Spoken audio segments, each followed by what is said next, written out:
Very good afternoon. In our post-lunch session, we have with us His Excellency, Governor of Kerala, Mr. Arif Mohammad Khan.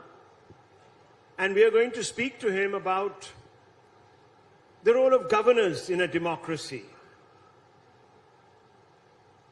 Whether today the conflicts that we are seeing are arising out of governors perhaps overreaching or state governments becoming pugilistic, combative. Thank you for speaking to Times Now, Governor Saab, and I can already see that you have come armed with a number of papers and you're going to crucify me, but I am going to ask you questions, as I always do, of all our VVIPs. As we begin this discussion themed Raj from Raj Bhavan, we have seen a bitter standoff, not just in Kerala, but between Raj Bhavans in other states also. Tamil Nadu, Telangana, West Bengal, Delhi. They're all opposition-run states, incidentally, sir.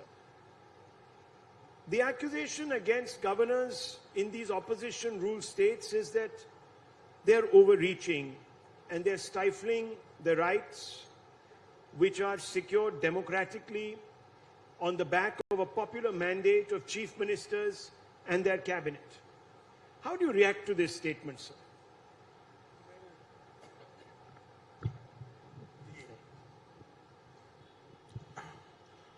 The mandate is to run a government in accordance with the Constitution and the laws.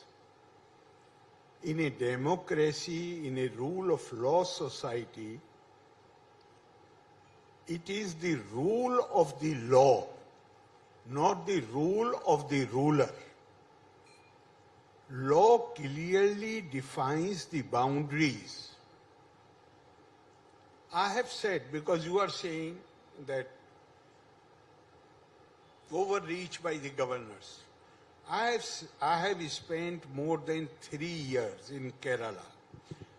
I have requested them to give me one single instance where I have tried to interfere in the administration of the state. I have tried to interfere in their policies. I have tried to interfere, which normally happens, in the posting and transfer of the officials. I said, give one instance and I shall immediately put in my papers. I shall leave my job.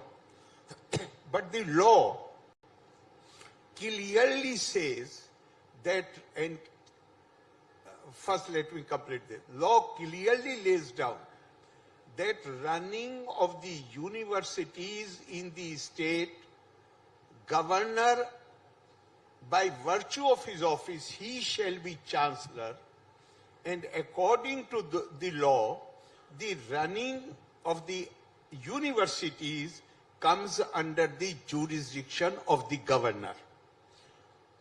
Now, I can give you 1,001 examples where, despite having at one point I became so exasperated, they are asking me to put my signature on things which according to me were irregular and illegal. And I became so exasperated. And this is a statutory arrangement. This is not a favor done by anybody to the governor. And all over India, this convention has developed. So I wrote to them, please make some alternative arrangement. I do not wish to continue in this position because you bring so much pressure on me. Sometimes you, when I totally refuse, then you come with the opinion of the Advocate General, the highest law officer of the state, and you keep forcing me, pressurizing me to do these things which I consider are irregular and illegal. The Chief Minister wrote me 3 letters requesting that I should continue as Chancellor. I put the condition unless you give me in writing, in black and white, that there shall be no interference from the government, from the executive, I shall not resume my duties. Then the fourth letter came wherein this unqualified assurance was there. I resumed my duties. But from next day onward, they again started interfering. And you have, Kerala has large number of cases of the relatives of the CPM cadre. They have been appointed to various universities and the cases are pending in the court. Recently, Chief Minister's own political secretary, who was earlier member of the Rajya Sabha, his close relative, that appointment at the final stage I had stayed, but the court also stayed, the Honorable Court, High Court stayed the appointment, and now only last week they have declared in their judgment that this candidate was not qualified even to be summoned for an interview. And they have not only cancelled the appointment, they have asked the university to revise the ranking list wherein she has been placed at number 1. So who is interfering? Okay. Governor Sahab, you have jumped the gun. Jumped the gun. I only asked you, why do you think there is so much friction between governors in states where opposition parties, i.e. non-BJP parties, are ruling? I am not specifically referring to anything that happened between you and the Kerala government. We'll come to that. But I want to understand this. Is it that all BJP's chief ministers are doing a fabulous job that are obviously not causing the governors of those states to look askance? How is it that these tussles are only happening between governors appointed by the centre and chief ministers of non-BJP ruled states? Well, I do not think it is right to come to the conclusion that all non-BJP state governments are having problem. There are many states where there is absolutely no problem. One basic thing we must understand. In a rule of law society, the Indian tradition tells us there is something which is called maryada. There is something which is called Lakshman Rekha. If you have respect for the maryada, if you stay within your own bounds, there will be no conflict. But if you try to cross your boundaries, the conflict is bound to arise. Okay, so let me ask you this. I'll revise my statement. Are you saying that the chief ministers of opposition ruled states may not be observing the Lakshman Rekha? There is, of course, a case where Satyapal Malik ji took on, of course, the Goa government. We know. So that was a different arrangement. No, but I sincerely want you to reflect on this. There are too many coincidences here.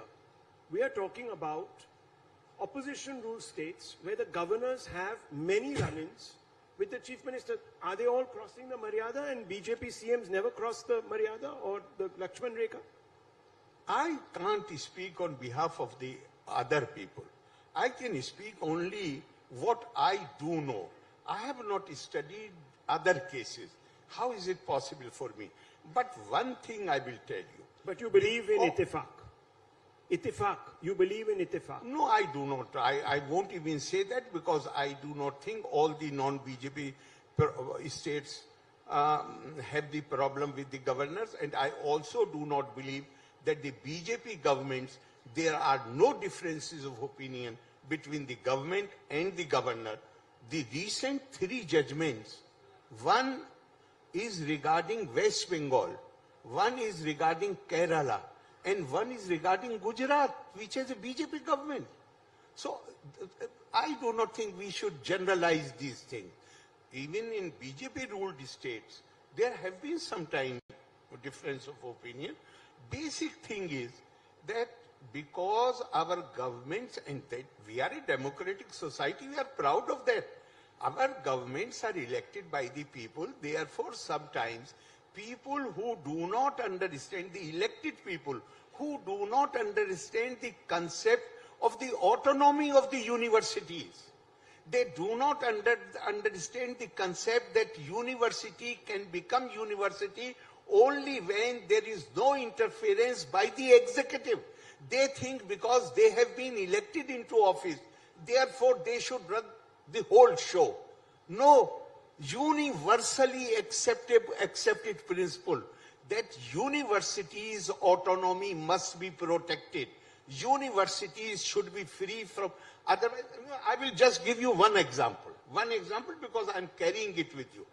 Professor C.N.R. Rao, who is the chief of one of our major scientific establishment, and he is not being given permission by the government even after he has crossed 83 years.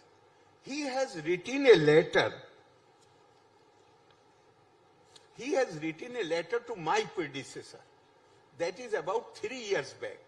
And he says in that letter that Kerala has one of the most robust school system in the country. But all bright students of Kerala who come in the category of highly intelligent, they all leave Kerala after 10+2. And the result is that the research work in universities has come to a complete halt. And he and Professor Panikkar, and mind you, Professor Panikkar is a leftist, basically a leftist academic. He has his article, which was published by a journal about 7 or 8 months back.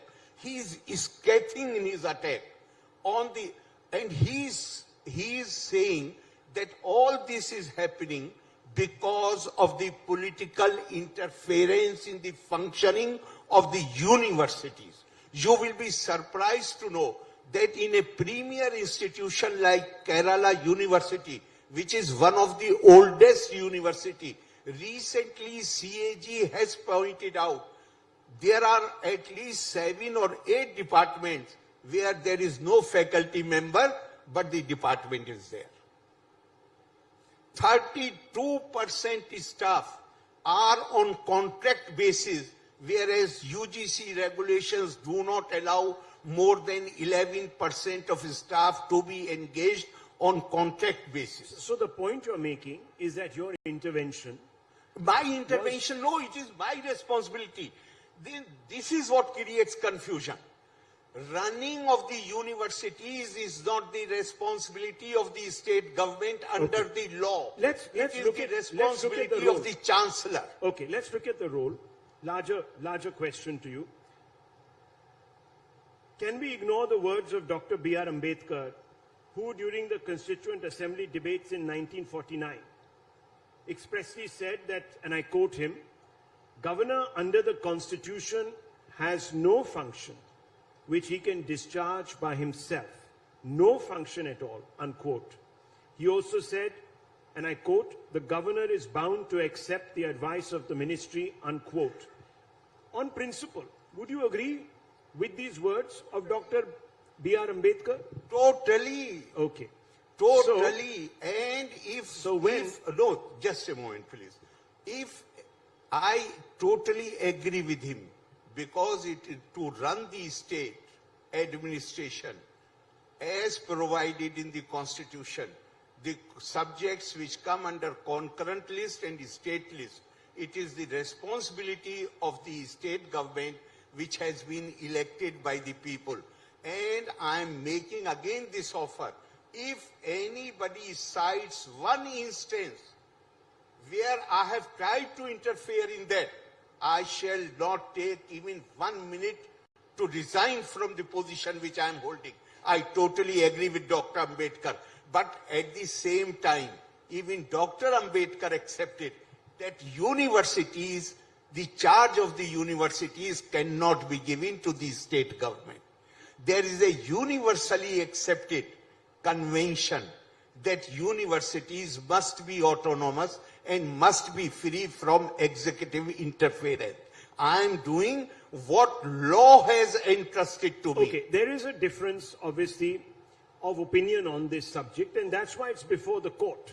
The fact that the Kerala... Court has already given opinion. Let me finish. I know. I'll come to that, sir. Let's just build this up. I know what the Kerala High Court has said. They quashed the appointment. Okay, 1 second, sir. The state government, whether it's right or wrong, will be decided. They have contested your claims vociferously. The law minister, P. Rajiv, has maintained that the governor went above his mandate.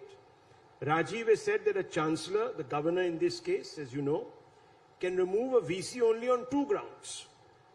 The first being financial misappropriation and for misconduct. Now, you are alleging something a little different.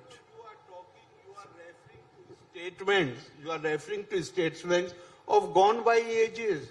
After that, lot of water has flowed.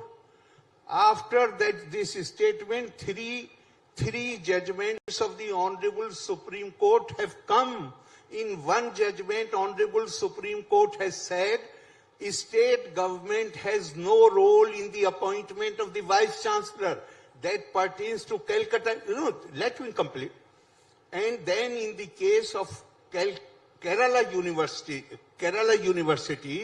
the Honorable Court has laid down that if there is presence of a non-academic on the selection committee, the appointment is void ab initio, right from day one. If there is only one name is recommended by the selection committee, the appointment is void ab initio from day one. Are you not surprised? Nobody has a sense of shame there that all vice chancellors in Kerala universities, they were appointed illegally. And words used by the Honorable Supreme Court are void ab initio. The law minister cannot override the judgment of the Honorable Supreme Court. This is much before when he had said this. Today the situation has been made absolutely clear, crystal clear by the Honorable Supreme Court. So you feel vindicated. I was going to come to that. You feel vindicated. I am honestly not looking for personal vindication. I am looking for I have got a great opportunity now. I was feeling totally frustrated, exasperated. I had lost all hope. But thanks to Honorable Supreme Court, now my spirits have been revived. And I see a chance where universities get, Kerala has a great educational past. Now I hope that the glory of the universities can be revived. I hope now in the light of the Supreme Court, the judgments of the Honorable Supreme Court, universities can be saved from interference by the executive, from this melody where people sitting in Chief Minister office are directing the Vice Chancellor to appoint their close relatives, although they do not possess necessary qualifications. So I feel now I can assert with force in the light of these. Now I'm not looking, this is not a personal fight. I'm not looking for personal vindication. But I see a chance now that the Kerala universities can again be revived. Their great traditions can be revived. And they again will become hub of academic activities. Let me come back to a comment that was made by another governor. And we're talking about the role of the governor. I think we should move beyond the obvious contest that you've had with the Chief Minister of Kerala. Let's move beyond that. In the context of these constant eruptions between Raj Bhavans and Chief Ministers in a large number of states that willy-nilly happen to be opposition-run states, one of your colleagues, Tamil Nadu Governor R.N. Ravi, backed you on your move not to sign a bill, for instance. We are not rubber stamps, he said, quote unquote. Not to mention, however, of course, that Mr. Ravi himself has been called a threat to the peace by the ruling DMK. Now, how do you see this, sir? How do you see this? The question is, why do you have the institution of governor? You have made this arrangement, which involves lot of expenditure, only to sit there and behave like a rubber stamp, not to apply his mind. President Fakhruddin Ali Ahmad was squarely criticized by everybody to the extent that a cartoon was published in newspapers wherein he is sitting in the bathtub and asking his attendant, any more ordinances to be signed? If you please recall after emergency, any more ordinances to be signed? Why don't you place a rubber stamp in the Raj Bhavan? After the cabinet adopts some ordinance, the chief minister comes to the Raj Bhavan to a particular room, picks up that rubber stamp and put it. The governor is supposed, never forget, India has been culturally and spiritually a unit. There has been unity, but India has been politically fragmented for ages. We needed somebody in the states when your unity is only 75 years old and your history of political fragmentation, centrifugal forces operating in India is few thousand years old. And now you need somebody in the state to keep an eye. You know, if I am not signing an ordinance, then one of the ministers in Kerala government says, he criticized me for not signing the ordinance, I can understand. But what he says, how somebody born in UP can understand the Kerala education system. What is this? If it is not stoking fires of provincialism and regionalism, this language is challenge and threat to Indian unity. And therefore I withdrew my pleasure. I said, you have right to, I will appoint anybody whom you say. But this man, because he is challenging the unity and integrity of India, he is trying to stoke fires of provincialism. Therefore, I am withdrawing my pleasure. Unless there is some role for him to apply his mind. Okay, so how do you see the criticism that is now emerging in different elements of the press also?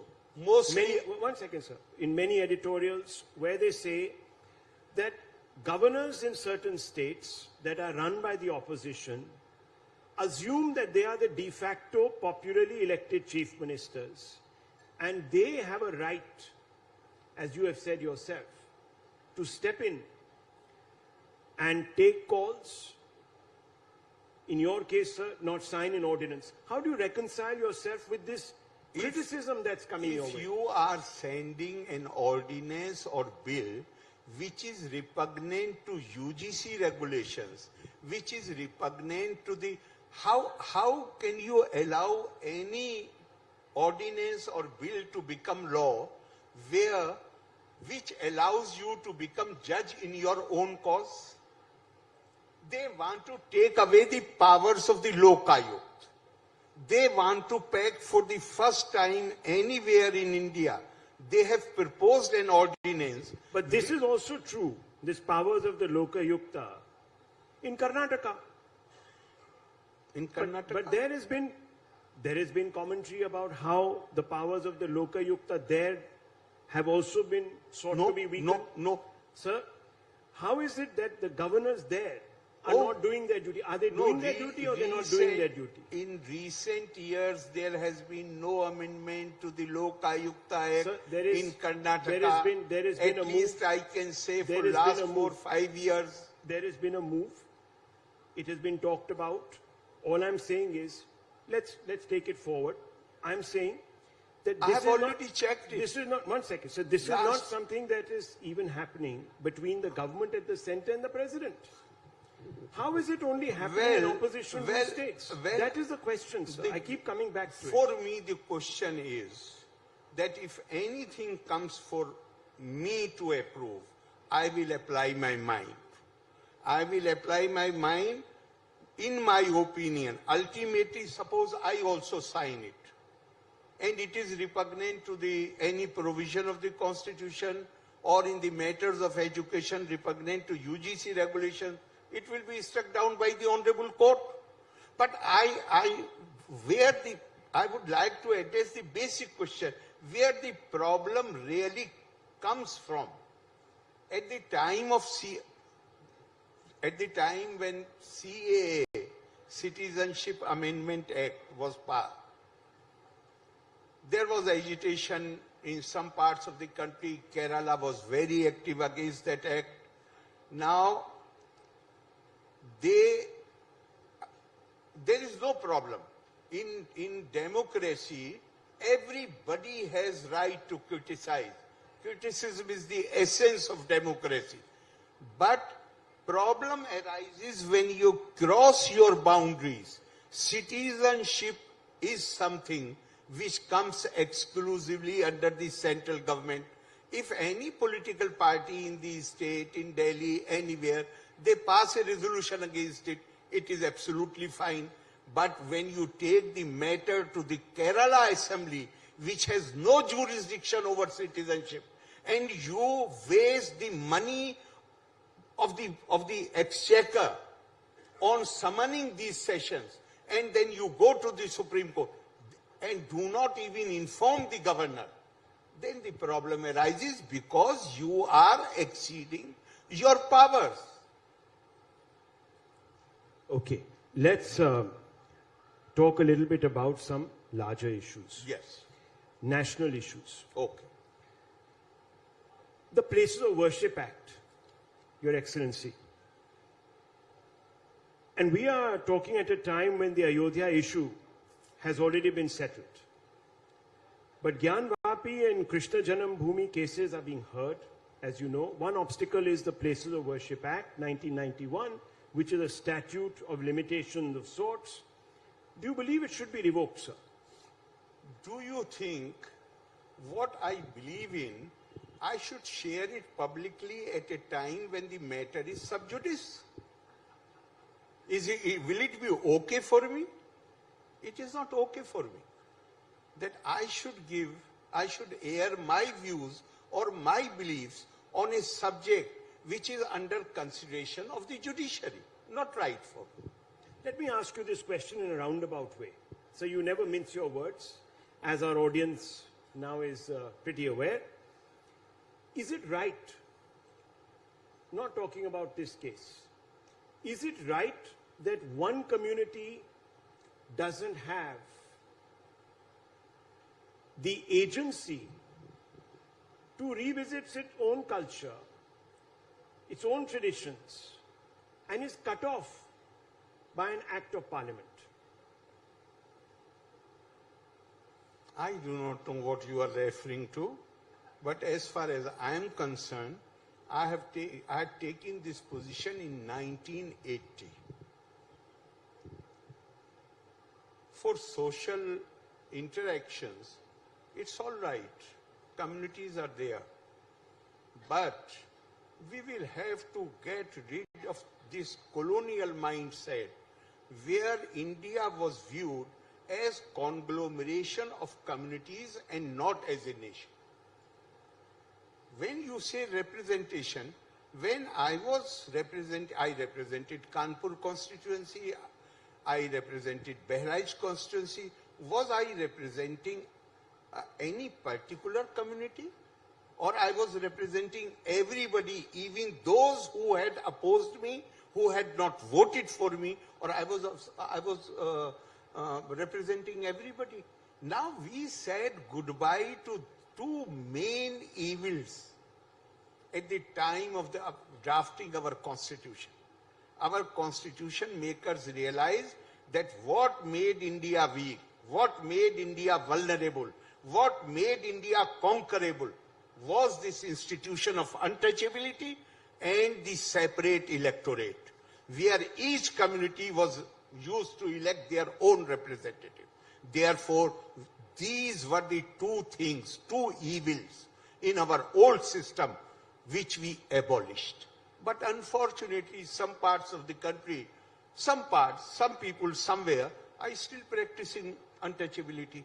But on the question of separate electorate, only if you belong to the community, then only you can represent the community. Nobody else can. Unfortunately, this is still very widespread. Anybody, the place where I live, anybody who is elected from there will be my representative. But in the specific case of one, and you use the word colonial mindset. Yes.